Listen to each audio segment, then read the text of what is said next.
ஆண்டவரும் இரட்சகருமாக இயேசு கிறிஸ்து இனிய நாமத்தில் உங்களை யாவருக்கும் அன்பின் வாழ்த்துக்களை தெரிவித்துக் கொள்கிறேன். அருமையான தேவப்பிள்ளைகளே, இந்த பரிசுத்தமான ஓய்வு நாளில் இந்த புதிய நாள் புதிய நம்பிக்கை தின தியானத்தின் மூலமாய் உங்களை சந்திப்பில் நான் மிகுந்த மகிழ்ச்சி அடைகிறேன். அல்லேலூயா.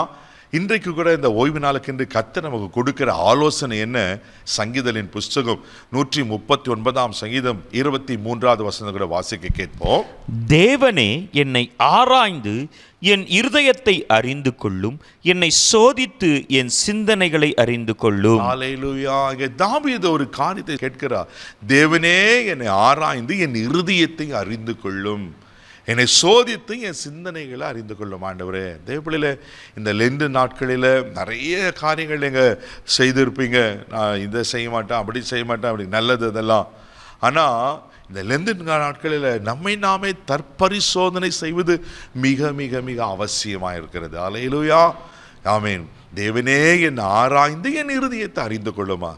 ஏன் இந்த தாவீது இருதயத்தை அறிந்து கொள்ள வேண்டும் என்று கேட்கிறார்? வேதத்தில் பார்த்தீங்கன்னா இந்த இருதயம் எப்படிப்பட்ட காரியமாக இருக்கிறது. ஆதியாகம புஸ்தகம் 6ஆம் அதிகாரம் 5வது வசனம் கூட வாசிக்கும் போது அங்கே நோவாவின் காலத்தில் இப்படிப்பட்ட சூழ்நிலைகள் காணப்படுகிறது. வாசிக்க கேட்போம். மனுஷனுடைய அக்கிரமம் பூமியிலே பெருகினது என்றும் அவன் இருதயத்தின் நினைவுகளின் தோற்றமெல்லாம் நித்தமும் பொல்லாததே என்றும் கர்த்தர் கண்டு.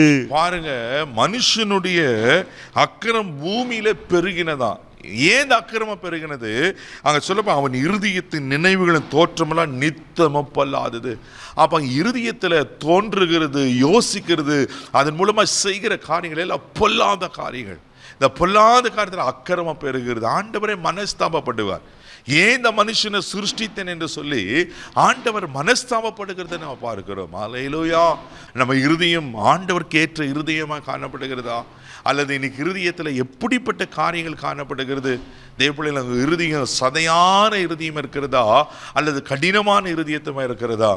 கடினமான இருதயம் இருந்தால் ஆண்டவர் எவ்வளோதான் நம்மோடு பேசினாலும், எவ்வளோ வார்த்தைகள் அனுப்பினாலும் அதை நம்மளால் ஏற்றுக்கொள்ள முடியாது. அந்த சத்தியத்துக்கு நம்மளால் கீழ்ப்பட முடியாது. ஆனால் ஆண்டவர் இன்னைக்கு அவன் சதையான இருதயத்தை தர விரும்புகிறார். அல்லேலூயா. வேதத்தில் வாசிக்கிறோம். சங்கீதம் புஸ்தகம் 66ஆம் சங்கீதம் 18வது வசனம் கூட வாசிப்பீங்கன்னா அது ரொம்ப அழகாக சொல்லப்பட்டிருக்கும். வாசிக்க கேட்போம். என் இருதயத்தில் அக்கிரம சிந்தை கொண்டிருந்தேன், ஆனால் ஆண்டவர் எனக்கு செவி கொடார். பாருங்க, அக்கிரம சிந்தையுள்ள இருதயம்.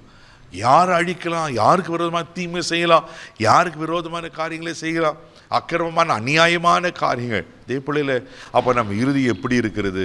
இருதயம் கிறுக்குள்ளதும் கேடுள்ளதும் மகாழுக்குள்ளமான இருதயமாக இருக்கிறதா?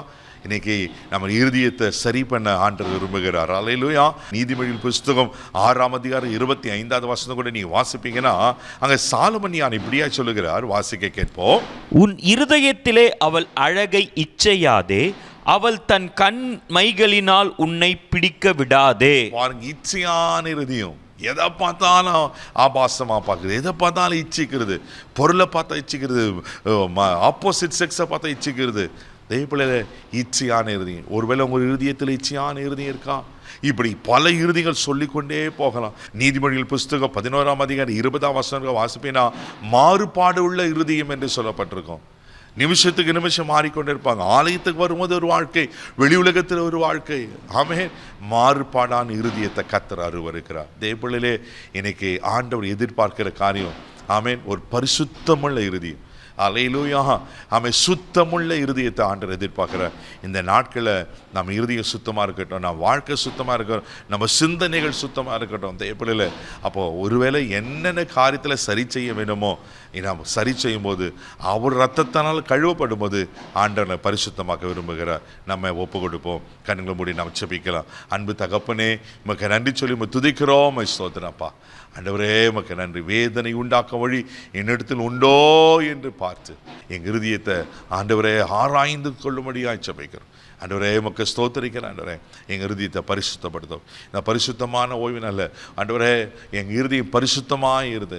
இருதயத்தில் உம்மை சந்திக்க, உங்களை தரிசிக்க இருதயத்தில் சுத்தமுள்ளவர்கள் பாக்கியவான்கள், அவர் தேவனை தரிசிப்பார்கள் சொன்ன போல உம்மை பார்க்க, உங்களோடு பேச, உங்களோட உறவு கொள்ள ஆண்டவரே எங்களுக்கு கிருபை பாராட்டும்படி ஜெபிக்கிறோம். இந்த நாள் முழுதும் கரமிடித்து நடத்தும். தெய்வீக பாதுகாப்பு கொடுக்குறேன். எல்லா தீங்குக்கும் விலக்கி காத்தலும் இயேசுவின் மூலம் ஜெபக்கலாம் பிதாவே. ஆமென். உங்கள் இருதயத்தை பரிசுத்தமாக காத்துக்கொள்ளுங்க. God bless you.